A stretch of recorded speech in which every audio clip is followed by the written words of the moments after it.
Hi hello ನಮಸ್ಕಾರ. UK ಬಾ YouTube ಚಾನಲ್ಗೆ ತಮ್ಮೆಲ್ಲರಿಗೂ ಸ್ವಾಗತ ಸುಸ್ವಾಗತ. ಇವತ್ತಿನ ಕ್ಲಾಸಿನಲ್ಲಿ ನೋಡೋದಾದರೆ 6th ಸೆಮಿಸ್ಟರ್ BA ಸೋಷಿಯಾಲಜಿ ಸಮಾಜಶಾಸ್ತ್ರ DSCC = 12 ಸೋಷಿಯಾಲಜಿ ಪ್ರಿಪರೇಟಿವ್ ಪ್ರಶ್ನೋತ್ತರ ಮಾಲಿಕೆ 6th ಸೆಮಿಸ್ಟರ್ ಸೋಷಿಯಾಲಜಿ. ಇಲ್ಲಿ ಬರುವಂತಹ ಎಲ್ಲ ಚಾಪ್ಟರ್ಸ್ 2 ಅಂಕ 5 ಅಂಕ ಮಾರ್ಕಸ್ ಹಾಗೂ ಇದೊಂದು PDF ಆಗಿದೆ. ವೆರಿ ಇಂಪಾರ್ಟೆಂಟ್ ಅಂತ ಕ್ವಶನ್ ಆ್ಯಂಡ್ ಆನ್ಸರ್ಸ್ ಇಲ್ಲಿ ನಾನು ನಿಮಗೆ ತಿಳಿಸಿದ್ದೇನೆ. ವಿಡಿಯೋನ ಕೊನೆ ತನಕ ನೋಡಿ, ಎಲ್ಲೂ ಸ್ಕಿಪ್ ಮಾಡಬೇಡಿ. ಹಾಗೆ ನಿಮ್ಮ ಸ್ನೇಹಿತರಿಗೆ ವಿಡಿಯೋನ ಶೇರ್ ಮಾಡಿ.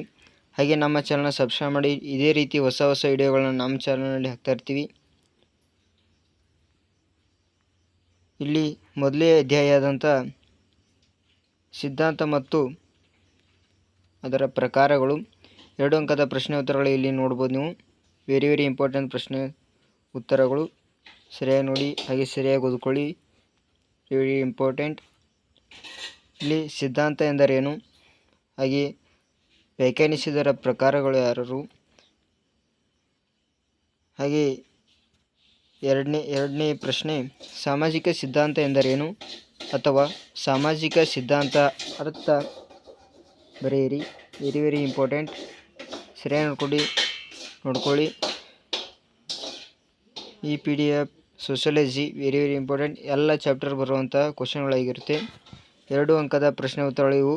ಹಾಗೆ ಮುಂದಿನ 5ನೇ ಪ್ರಶ್ನೆ ಉತ್ತರಗಳನ್ನು ನೋಡೋಣ. ಇದು 1ನೇ ಚಾಪ್ಟರ್ನಲ್ಲಿ ಬರುವಂತಹ ಪ್ರಶ್ನೆ ಹಾಗೂ ಉತ್ತರಗಳು. ಸರಿಯಾಗಿ ನೋಡ್ಕೊಳ್ಳಿ. ಇಲ್ಲಿ ಪ್ರಶ್ನೆ ನೋಡಿ, 5 ಅಂಕದ ಪ್ರಶ್ನೆ ವೆರಿ ಇಂಪಾರ್ಟೆಂಟ್. ಸಮಾಜಶಾಸ್ತ್ರೀಯ ಸಿದ್ಧಾಂತವನ್ನು ವ್ಯಾಖ್ಯಾನಿಸಿ. ಇಲ್ಲಿ ವ್ಯಾಖ್ಯಾನಿಸಿದವರು ಯಾರಂತ ಕೊಟ್ಟಿದ್ದಾರೆ, ಸರಿಯಾಗಿ ನೀವು ನೋಡ್ಕೊಳ್ಳಿ. ಇದು ಸರಿಯಾಗಿ ಓದಿ. ಹಾಗೆ ಮುಂದಿನ ಪ್ರಶ್ನೆಗೆ ಹೋಗೋಣ. ಮುಂದಿನ ಪ್ರಶ್ನೆ ಈ ಅಧ್ಯಾಯದಲ್ಲಿ 5 ಅಂಕದ ಪ್ರಶ್ನೆ ಒಂದಾಗಿದ್ದೆ. ಹಾಗೆ 10 ಅಂಕದ ಪ್ರಶ್ನೆಗಳನ್ನು ನೋಡೋಣ ಯಾವ ರೀತಿ ಇದ್ದಾವಂತೆ. ಇಲ್ಲಿ ಗಮನದಲ್ಲಿಟ್ಟುಕೊಂಡು ನೋಡಿ. ಪ್ರಶ್ನೆ ಸಮಾಜಶಾಸ್ತ್ರೀಯ ಸಿದ್ಧಾಂತ ಗುಣಲಕ್ಷಣಗಳನ್ನು ವಿವರಿಸಿರಿ. ಇಲ್ಲಿ ಗುಣಲಕ್ಷಣ ಯಾವ ರೀತಿ ಇದೆ ಅಂತ ಸರಿಯಾಗಿ ನೋಡ್ಕೊಳ್ಳಿ. ಇಲ್ಲಿ ಪಾಯಿಂಟ್ ಹಾಗೆ ಸಬ್ ಪಾಯಿಂಟ್ ಗತಿ ನಾವು ನಿಮಗೆ ಕೊಟ್ಟಿದ್ದೇವೆ. ಸರಿಯಾಗಿ ಓದ್ಕೊಳ್ಳಿ. Very important. 10 ಪಾಯಿಂಟ್ಗಳಿರುತ್ತೆ. ಹಾಗೆ ಅದ್ರ ಬಗ್ಗೆ ಎಕ್ಸ್ಪ್ಲೇನ್ ಸಹ ಕೊಟ್ಟಿದ್ದೇವೆ. Very important. Point sub point 3ನೇದೇನಿದೆ, ಸಮಾಜಶಾಸ್ತ್ರೀಯ ಸಿದ್ಧಾಂತದ ಅನುಭವವಾದಂತಹ ಅಥವಾ ಪ್ರಯೋಗ ಸಿದ್ಧವೆನ್ನಬಹುದು. ಹಾಗೆ 4ನೇ ಸಬ್ ಪಾಯಿಂಟ್ ಸಮಾಜಶಾಸ್ತ್ರೀಯ ಸಿದ್ಧಾಂತವನ್ನು ಸಮನ್ವಯಾತ್ಮಕವಾಗಿ ಸ್ವರೂಪವಾದದ್ದು. 5ನೇ ಪಾಯಿಂಟ್ ಸಮಾಜಶಾಸ್ತ್ರೀಯ ಸಿದ್ಧಾಂತಗಳು ಐತಿಹಾಸಿಕ ರೂಪಗಳಾಗಿದ್ದವು. ಇವು ಸಮಾಜಶಾಸ್ತ್ರೀಯ ಗುಣಲಕ್ಷಣಗಳಿವೆ. ಸರಿಯಾಗಿ ನೋಡಿ, ನಾವು ನಿಮಗೆ ಇಲ್ಲಿ ತಿಳಿಸಿದ್ದೇನೆ. Very important. ಈ ಚಾಪ್ಟರ್ ವೈಸ್ ಈ ಕ್ವಶನ್ 10 ಅಂಕದ ಪ್ರಶ್ನೆ. ಹಾಗೆ ಮುಂದಿನ ಅಧ್ಯಾಯ ಸಿದ್ಧಾಂತದ ನಿರ್ಮಾಣದ ಅಡಿಗಲ್ಲುಗಳು. ಇಲ್ಲಿ ಬರುವಂಥ 2 ಅಂಕದ ಪ್ರಶ್ನೆಗಳನ್ನು ನೋಡೋಣ. ಮೊದಲನೇ ಪ್ರಶ್ನೆ ಯಾವುದೆಂದರೆ ಪರಿಕಲ್ಪನೆ ಎಂದರೇನು ಅಂತ ಕೊಟ್ಟಿದ್ದಾರೆ. ಇಲ್ಲಿ ಪರಿಕಲ್ಪನೆ ಎಂದರೆ ನಿರ್ದಿಷ್ಟ ಅಭಿಪ್ರಾಯ ಅರ್ಥವನ್ನು ಸೂಚಿಸುವ ಪದವನ್ನು ಹಾಗೂ ಸರಳ ಅರ್ಥದಲ್ಲಿ ಪರಿಕಲ್ಪನೆ ಎನ್ನುವರು. ಇದು ಪರಿಕಲ್ಪನೆಯ ಎಂದರೇನು ಅರ್ಥ. ಹಾಗೆ ಮುಂದಿನ ಪ್ರಶ್ನೆ ಮಾದರಿ ಎಂದರೇನು. ವೆರಿ ಇಂಪಾರ್ಟೆಂಟ್ ಆದ ಪ್ರಶ್ನೆ. ಮಾದರಿ ಎಂದರೆ ಸಾಮಾಜಿಕ ವಿದ್ಯಮಾನಗಳ ನಡುವಿನ ಸಂಬಂಧವನ್ನು ಅಮೂರ್ತ ರೂಪದಲ್ಲಿ ಪ್ರಸ್ತುತಪಡಿಸುವ ಒಂದು ಕ್ರಮ ಅಥವಾ ವಿಧಾನವೇ ಮಾದರಿಯಾಗಿದೆ. 2 ಅಂಕದ ಪ್ರಶ್ನೆಗಳಾಗಿದ್ದು ಈ ಅಧ್ಯಾಯದಲ್ಲಿ ಬಂದಂಥ 2 ಪ್ರಶ್ನೆಗಳು. ಮುಂದಿನ ಪ್ರಶ್ನೆ 5 ಅಂಕದ ಪ್ರಶ್ನೆಗಳು ನೋಡೋಣ. ಇಲ್ಲಿ 5 ಅಂಕದ ಪ್ರಶ್ನೆ ಪ್ರಾಕ್ ಕಲ್ಪನೆಯ ವ್ಯಾಖ್ಯಾನಿಸಿ.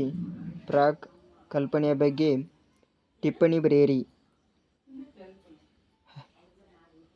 ಈ ಪ್ರಾಕ್ ಎಂದರೇನು ಅಂತ ಇಲ್ಲಿ ನಾವು ನಿಮಗೆ ತಿಳಿಸಿದ್ದೀನಿ. ಸರಿಯಾಗಿ ನೋಡ್ಕೊಳ್ಳಿ. ಹಾಗೆ ನಿಮ್ಮ ಸ್ನೇಹಿತರಿಗೆ ವಿಡಿಯೋನ ಶೇರ್ ಮಾಡಿ. ಇದೇ ರೀತಿ ಹೊಸ ವಿಡಿಯೋಗಳನ್ನ ನಮ್ಮ ಚಾನಲ್ ಹಾಕ್ತಾ ಇರ್ತೀವಿ. ವಿಡಿಯೋನ ಎಲ್ಲಿ ಸ್ಕಿಪ್ ಮಾಡಬೇಡಿ, ಕೊನೆ ತನಕ ನೋಡಿ. ಹಾಗೆ ಮುಂದಿನ ಅಧ್ಯಾಯ 3 ಕೆಲವು ಮುಖ್ಯ ಪರಿಕಲ್ಪನೆಗಳು. ಈ ಅಧ್ಯಾಯದಲ್ಲಿ ಬರುವಂತಹ 2 ಅಂಕ, 5 ಅಂಕ, 10 ಅಂಕದ ಪ್ರಶ್ನೆ ಉತ್ತರಗಳನ್ನು ನೋಡೋಣ. ಇಲ್ಲಿ ಮೊದಲೇ ಪ್ರಶ್ನೆ, ಅನುಗಮನ ಎಂದರೇನು? ಸಹಬಂಧನ ಎಂದರೇನು? ಇವು ಪ್ರಶ್ನೆಗಳಾಗಿರ್ತವೆ. ಸರಿಯಾಗಿ ನೋಡ್ಕೊಳ್ಳಿ, ಸರಿಯಾಗಿ ಓದಿ. ಪರಿವರ್ತನೆಗಳು ಎಂದರೇನು? ಹಾಗೆ 5 ಅಂಕದ ಪ್ರಶ್ನೆ ಉತ್ತರಗಳು, ಸಾಮಾನ್ಯೀಕರಣ ಎಂದರೇನು? 5 ಅಂಕ ಪ್ರಶ್ನೆ ವೆರಿ ಇಂಪಾರ್ಟೆಂಟ್ ಆಗಿರುತ್ತವೆ. ಸರಿಯಾಗಿ ನೋಡ್ಕೊಳ್ಳಿ. ಇಷ್ಟು ಈ ಅಧ್ಯಾಯದಲ್ಲಿ ಬಂದಂಥ ಪ್ರಶ್ನೆ ಉತ್ತರಗಳು. ಹಾಗೆ ಮುಂದಿನ ಅಧ್ಯಾಯಗಳನ್ನು ನೋಡೋಣ. ಮುಂದಿನ ಅಧ್ಯಾಯ 4 ಮತ್ತು 5. ಇಲ್ಲಿ ಅಧ್ಯಾಯ ಸ್ವರಚಿತವಾದ, ಕಾರ್ಯಾತ್ಮಕವಾದ ಮತ್ತು ಇತರ ಪರಿಕಲ್ಪನೆಗಳು ಹಾಗೂ ಕಾರ್ಯಾತ್ಮಕವಾದ ಆಧಾರಿತ ಅಂಶಗಳಾಗಿದ್ದ ಅಧ್ಯಾಯದ ಹೆಡ್ಲೈನ್ ಆಗಿದೆ. ಹಾಗೆ ಇಲ್ಲಿ 2 ಅಂಕದ ಪ್ರಶ್ನೆಗಳನ್ನು ನೋಡೋಣ. ವೆರಿ ಇಂಪಾರ್ಟೆಂಟ್ ಪ್ರಶ್ನೆಗಳು. ಸೋಷಿಯಾಲಜಿ. ಇಲ್ಲಿ ಪ್ರಶ್ನೆ ಏನಿದೆ ನೋಡಿ, ಸಾಮಾಜಿಕ ಸಂರಚನೆ ಎಂದರೇನು? ಈ ಮುಂದಿನ ಪ್ರಶ್ನೆ, ಕಾರ್ಯಾತ್ಮಕವಾದದ್ದು ಎಂದರೇನು? ಎಷ್ಟು ಪ್ರಶ್ನೆಗಳಾಗಿರುತ್ತವೆ. ಸರಿಯಾಗಿ ನೋಡ್ಕೊಳ್ಳಿ.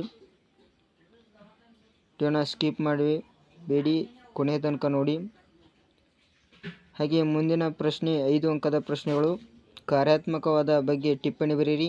ಹಾಗೆ ಕಾರ್ಯಾತ್ಮಕ ಸಿದ್ಧಾಂತದ ಬಗ್ಗೆ ಟಿಪ್ಪಣಿ ಬರೆಯಿರಿ. ಈ ರೀತಿ ಪ್ರಶ್ನೆ ಕೇಳ್ತಾರೆ 5 ಅಂಕದ ಪ್ರಶ್ನೆಯಲ್ಲಿ.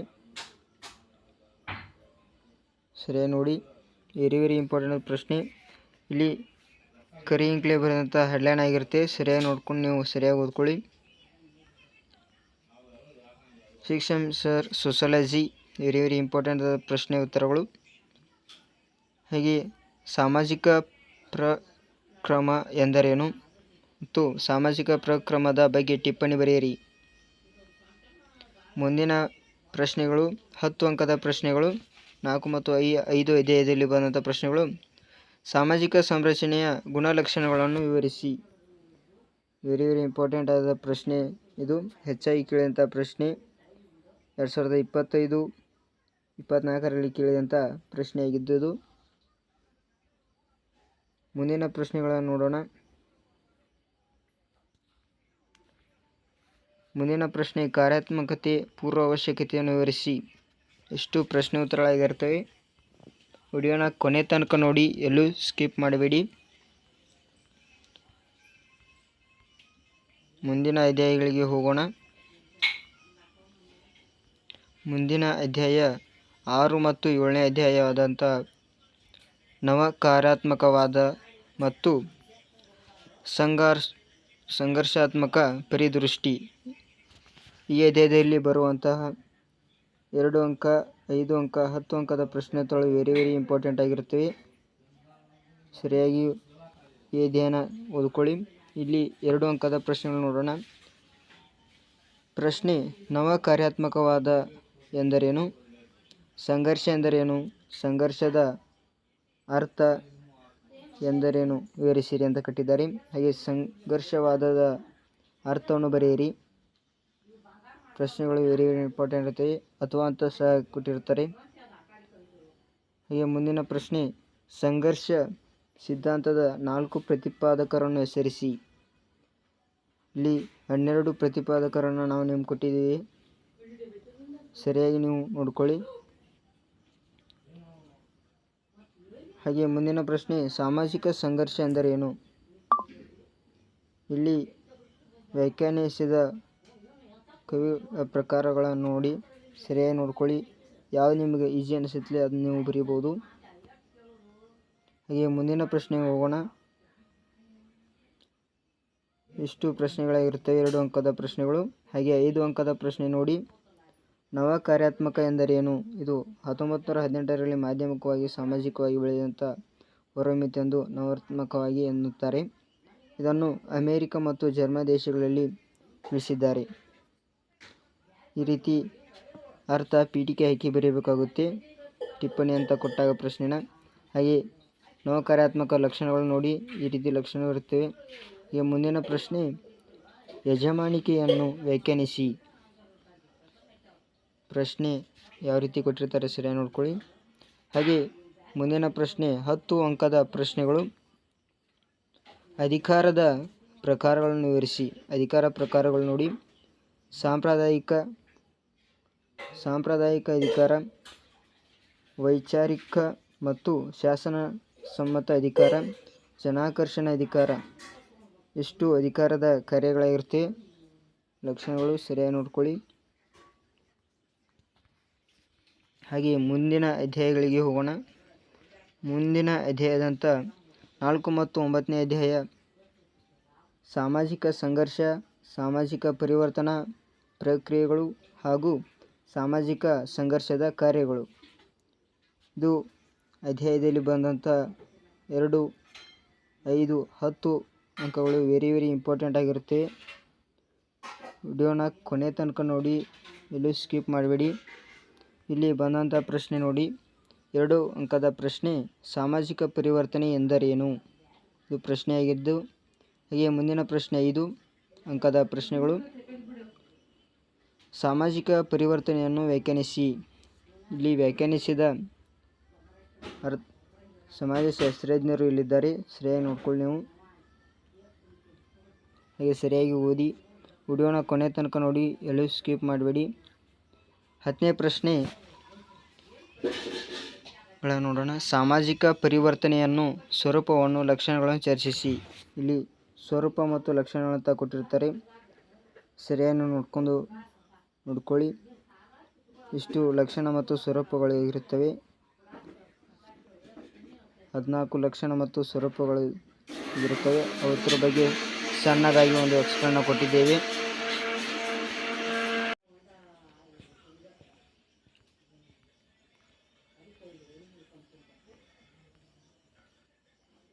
ಎಷ್ಟು ಲಕ್ಷಣಗಳಾಗಿರ್ತವೆ, ಸರಿಯಾಗಿ ನೋಡ್ಕೊಳ್ಳಿ. ಹಾಗೆ ಸಂಘರ್ಷದ ಗುಣಲಕ್ಷಣಗಳನ್ನು ವಿವರಿಸಿರಿ. Very important. ಸಂಘರ್ಷದ ಪರಿಣಾಮಕಾರಿಗಳು ಹಾಗೂ ಲಕ್ಷಣಗಳು ಇಲ್ಲಿ ನಾವು ನಿಮ್ಗೆ ಕೊಟ್ಟಿದ್ದೇವೆ ಸಬ್ ಪಾಯಿಂಟ್ ಆಗಿ. ಹಾಗೆ ವಿವರಣೆ ಸಹ ಕೊಟ್ಟಿದ್ದೇವೆ, ಸರಿಯಾಗಿ ಓದ್ಕೊಳ್ಳಿ, ಕೊನೆ ತನಕ ನೋಡಿ ಈ ವಿಡಿಯೋನ. ಹಾಗೆ ನಿಮ್ಮ ಸ್ನೇಹಿತರಿಗೂ ಈ ವಿಡಿಯೋನ ಶೇರ್ ಮಾಡಿ, ಎಲ್ಲೂ ಸ್ಕಿಪ್ ಮಾಡಬೇಡಿ.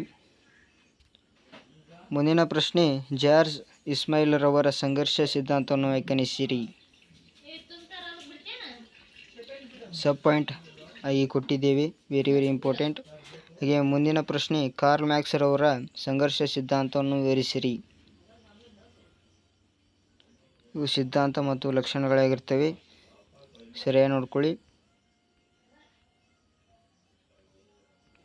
ಒಂದೊಂದು ಪ್ರಶ್ನೆಗೆ ಯಾವ ರೀತಿ ಪ್ರಶ್ನೆ ಉತ್ತರಗಳನ್ನು ಕೊಟ್ಟಿರ್ತಾರೆ ಅಂತ ಸರಿಯಾಗಿ ನೋಡಿ. ಹಾಗೆ ಮುಂದಿನ ಪ್ರಶ್ನೆ ಅಧ್ಯಾಯ 10, 11, 12 ಈ ಅಧ್ಯಾಯದಲ್ಲಿ ಬರುವಂಥ ಪ್ರಶ್ನೋತ್ತರಗಳನ್ನು ನೋಡೋಣ. ಅಧ್ಯಾಯ ಸಾಂಕೇತಿಕ ಅಂತಃಕ್ರಿಯಾ ಪರಿದೃಷ್ಟಿಗಳು. ಇಲ್ಲಿ 2 ಅಂಕದ ಪ್ರಶ್ನೆಗಳು ವೆರಿ ಇಂಪಾರ್ಟೆಂಟ್ ಆಗಿರುತ್ತವೆ, ಸರಿಯಾಗಿ ನೋಡ್ಕೊಳ್ಳಿ. ಸಾಂಕೇತಿಕ ಅಂತಃಕ್ರಿಯಾವಾದ ಎಂದರೇನು? ಹಾಗೆ ಆತ್ಮಕ್ರಿಯಾತ್ಮಕ ಪರಿದೃಷ್ಟಿ ಎಂದರೇನು? ಸಮತೋಲನೆ ಎಂದರೇನು? ವಾಸ್ತವತೆ ಎಂದರೇನು ಅಥವಾ ಸಾಮಾಜಿಕ ಸತ್ಯತೆ ಎಂದರೇನು? ಪರಿಸ್ಥಿತಿ ಎಂದರೇನು ಅಥವಾ ಪರಿಸ್ಥಿತಿಯ ಅರ್ಥ ಬರೆಯಿರಿ. ನಾಟಕೀಯತೆ ಎಂದರೇನು? ಸರಿಯಾಗಿ ನೋಡ್ಕೊಳ್ಳಿ. ಇಷ್ಟು 2 ಅಂಕದ ಪ್ರಶ್ನೆಗಳಾಗಿರ್ತವೆ. ಹಾಗೆ 5 ಅಂಕದ ಪ್ರಶ್ನೆ ಉತ್ತರ ನೋಡಿ. ವಾಸ್ತವಿಕ ಸಾಮಾಜಿಕ ನಿರ್ಮಾಣವನ್ನು ವ್ಯಾಖ್ಯಾನಿಸಿ. ವ್ಯಾಖ್ಯಾನಿಸಿದ ಅರ್ಥಶಾಸ್ತ್ರಜ್ಞರನ್ನು ಸರಿಯಾಗಿ ನೋಡ್ಕೊಳ್ಳಿ, ಯಾವ ರೀತಿ ವ್ಯಾಖ್ಯಾನಗಳನ್ನು ನೀಡಿದ್ದಾರೆ ಅಂತ. ಹಾಗೆ ಮುಂದಿನ ಪ್ರಶ್ನೆ: ಸಮಾಲೋಚನೆ ಎಂದರೇನು? ಮುಂದಿನ ಪ್ರಶ್ನೆ: ಅರ್ವಿಂಗ್ ಗೋಸ್ಬಾರ್ನ್ ಅವರ ನಾಟಕೀಯತೆಯ ಬಗ್ಗೆ ಟಿಪ್ಪಣಿ ಬರೆಯಿರಿ. ಇಷ್ಟು ಪ್ರಶ್ನೆಗಳಾಗಿರ್ತವೆ. ಹಾಗೆ ಉತ್ತರಗಳನ್ನು ಸಹ ಕೊಟ್ಟಿದ್ದೇವೆ. ವಿಡಿಯೋನ ಎಲ್ಲೂ ಸ್ಕಿಪ್ ಮಾಡಬೇಡಿ, ಕೊನೆ ತನಕ ನೋಡಿ.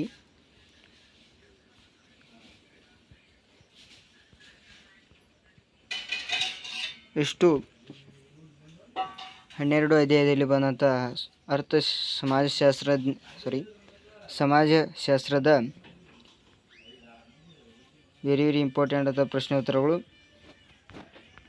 ಇವಾಗಿರ್ತವೆ. ಇಲ್ಲಿ ಆಧಾರಿತ ಗ್ರಂಥಗಳು ಯಾರಂತ ಸಹ ಕೊಟ್ಟಿದ್ದಾರೆ, ಸರಿಯಾಗಿ ನೋಡ್ಕೊಳ್ಳಿ. Thank you. ವಿಡಿಯೋನ ಕೊನೆಯ ತನಕ ನೋಡಿ, ಎಲ್ಲಿ ಸ್ಕಿಪ್ ಮಾಡಿ. ಹಾಗೆ ಈ ವಿಡಿಯೋನ ನಿಮ್ಮ ಸ್ನೇಹಿತರಿಗೂ ಶೇರ್ ಮಾಡಿ. ಹಾಗೆ ನಮ್ಮ ಚಾನಲ್ನ ಸಬ್ಸ್ಕ್ರೈಬ್ ಮಾಡ್ಕೊಳ್ಳಿ, ಹಾಗೆ ಸಪೋರ್ಟ್ ಮಾಡಿ. ಧನ್ಯವಾದಗಳು.